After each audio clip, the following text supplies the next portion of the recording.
First question will be from John. Hey, Eric, John Worrell with the AP. Can you hear me? Yes, I can. Oh, yeah, sorry. I've been having internet problems today, so just wanted to make sure. Um, I guess, how do you go into this bye week, um, knowing where your defense is at, and how to get it better, given the pieces that you're still missing?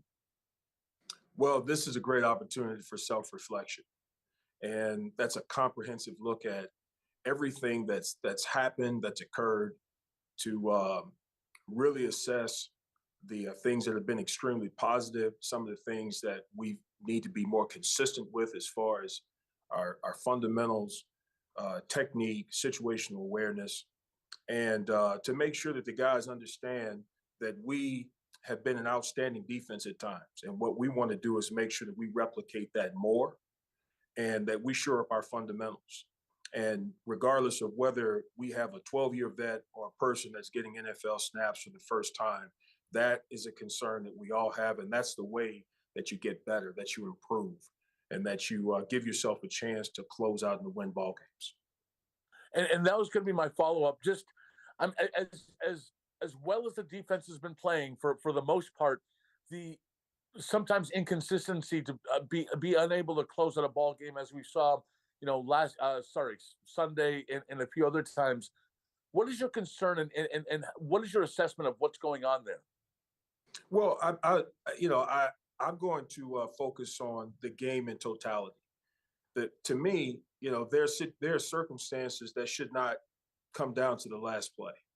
If we're making plays, if we're doing things to prevent scores, to prevent explosive plays throughout the course of the ball game, maybe we're in a different situation in the fourth quarter. Maybe we've got a 2-score lead or a 3-score lead, as opposed to the game coming down to the final play. So when I look at things in totality, what can we do to replicate some of the things that are happening that are extremely positive and eliminate the things that are working against us throughout the course of the ball game, and not just in that final situation.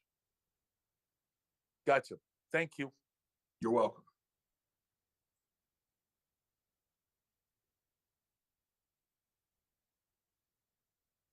Okay, Eric. Yep, Mark Gahn from the Buffalo News. Thanks for joining us here on this off week. Just to follow up on John again, kind of closing out the last fourth quarter and overtime, and against New England too, and against Denver, those last drives, getting the close.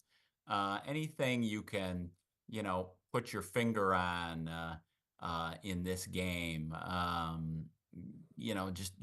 mean, I get it that you'd like to not have to get a stop in the last 2 minutes to have it closed out before then, but what are your thoughts on that?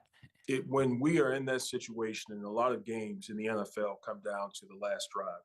That's why you work and practice 2 minutes. That's why we work and practice what we call gotta have it situations every week. That could be fourth down, it could be a final play, whatever it is. And it's everybody on defense executing at the highest level. It's doing everything that we can, as Sean has mentioned, to put ourselves in the absolute best position. But it comes down to us really, really being as aware. Our pass rush is working. Our coverage concepts are working. If we choose to engage in pressure, just making sure we're getting the absolute best out of those calls, and that individually we're really making plays in those situations, which the guys have done this year, and we will do as we move forward throughout the last 5 weeks. You look at the pass rush numbers, and I mean, by just about any measure, you're near the top of the league. And sacks, sack rate, hurries, what have you. And really, your pass rush was there at the end of regulation. I think, if I recall, AJ got a hurry there to force an incompletion. You wind up forcing a 59-yard field goal. Is it frustrating for you that, the pass rush has been pretty good, but then that one more pass rush at the end of the game, could have helped? What it does is it makes me more determined to try and find another foot, another step for the guys in that room. It just makes me more determined. I know the explosive ability that we have, and this is a game of sharp edges and what happens in the margins on every single play.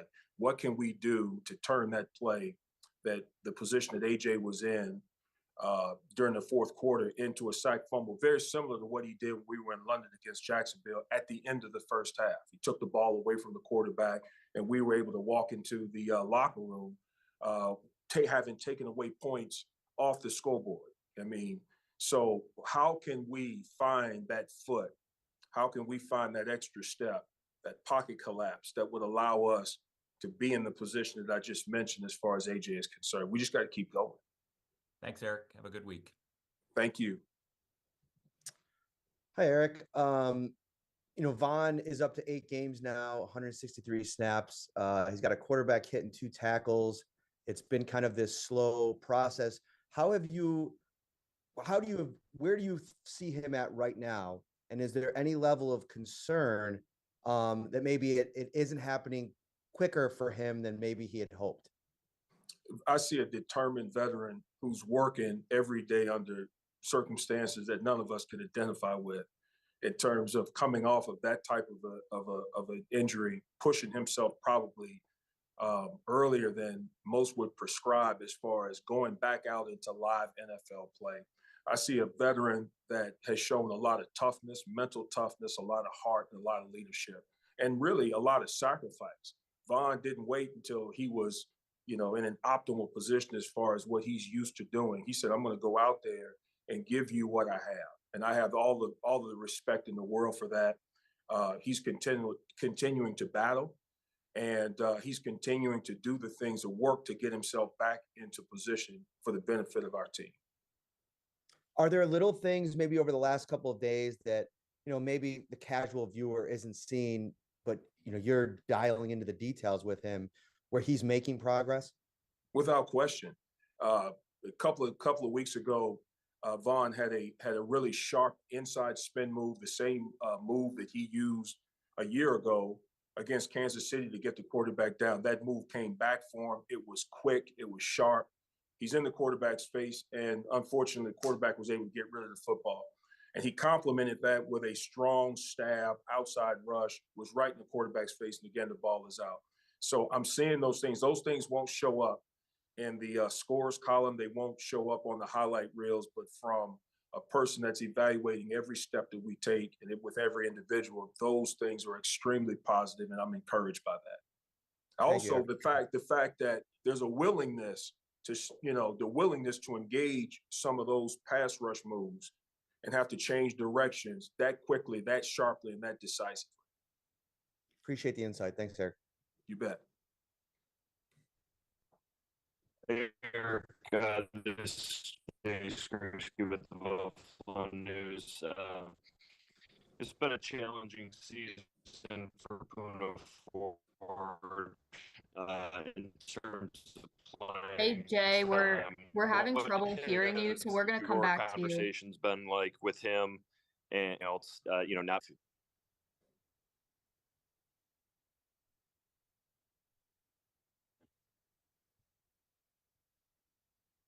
Coach Washington, Mookie Hawkins, Buffalo Sports 1080. How you doing today, sir? Doing well, thank you. Yes. Yesterday, dogfight, another dogfight. Guys balled out, but again, everybody knows in certain situations, guys got to make plays at the end of the day. But Coach, in zero coverage, how much does it put the defensive line in the bind, especially when it's 4 versus 5 with a mobile quarterback like Jalen Hurts? What do you tell your guys in those type of situations? Well, any pressure, there's a risk reward benefit. Anytime you add an extra person to the rush detail, then you take that person away from being in the coverage element or having an extra set of eyes on the quarterback. That's it. That's just part of what that concept does. And what we have to do is win. Everybody has to win. We have to make sure that we impact the play, either in terms of changing the line of scrimmage or impacting the quarterback in a hurry, before he has a chance to extend the play or before he has a chance to recognize what's going on. and make a decision with the football. So, everything has to happen in a hurry, especially the one-on-one win part. Absolutely. It seemed like you did a good job, shutting down the inside zone, but they found some success off the edge. Would you call that more just, not being in the right gap and just not maintaining gap integrity in that regard? Yeah, and sometimes, sometimes in our zeal and eagerness to want to help out and to make a play away from our assignment, sometimes the timing of that is just not exactly what you want. We challenge the players to do exactly what you're supposed to do relative to your gap assignment, and then also help out. And we just have to make sure that we do that at the appropriate timing. If you're an outside, if you're setting the edge, we don't want anybody to say, well, I've got my job done and that's the end of my contribution. But just do those things, those extra things at the right timing without jeopardizing your fit in the overall scheme. Coach, what ingredient will you look for during this bye week so there won't be any more execution malfunctions? Well, we're going to look at common themes, and not just from a negative standpoint. We're going to look at the common themes in terms of when we've been at our absolute best and we've been able to impact a determining rushing attack or a quarterback that's capable of creating explosive plays in the passing game. We're going to look at what we've done that's been outstanding, because I'm going to tell you something. Sometimes when these things are 5, 6, 7 weeks away, there's a tendency to forget the outstanding things that you've done. And we want to make sure that we keep that in the forefront of the players' minds. And also, have good, honest, open assessment about some of the areas where we have not been exactly what we need to be and what that's done for us. And just trying to eliminate those things, be true to our assignments and fundamentals and technique, make sure we have maximum effort on every single play at all the times, and just be at our best, which we've done this year. Always a pleasure, Coach. Enjoy your bye week. Yes, sir. Thank you.